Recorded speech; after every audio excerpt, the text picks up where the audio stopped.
ఒకవైపు ఏమో మనము ఆపరేషన్ సింధూర్ విజయోత్సవ ర్యాలీలు నిర్వహించుకుంటున్నాము.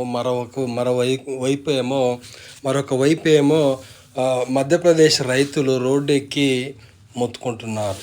వాళ్ళు రోడ్డెక్కి పోరాటం చేస్తున్నారు. వాళ్ళ పండించినటువంటి ఉల్లిగడ్డల రేటు బయట మార్కెట్‌లో రూ. 30 అమ్ముడుపోతుంటే వాళ్ళకు ఒక్క రూపాయి కూడా వస్తలేదట. దానికని ఫ్రీగా ఇస్తున్నారు. చూడండి, దాంట్లో మీకు ప్యాక్‌లలో చేసి జనాలకు ఫ్రీగా పంచుతున్నారు. అంటే అంత వాళ్ళ పరిస్థితి అంత గడ్డుగా ఉంది. రూపాయి కూడా పడకపోతే వాళ్ళకి ఏం మిగులుతుంది రైతుకు? రైతుని ఎవరు పట్టించుకోవాలి మరి ఇట్లా అయితే? మనం విజయోత్సవ ర్యాలీలు చేసుకోవద్దని నేను చెప్పడం లేదు. కానీ రైతులను కూడా మనం పట్టించుకోవాలి కదా! వాళ్ళు రూపాయి ఇస్తే ఏమొస్తుంది ఉల్లిగడ్డలు పండిస్తే రైతులకు? ఖర్చులకేమన్నా వస్తుందా?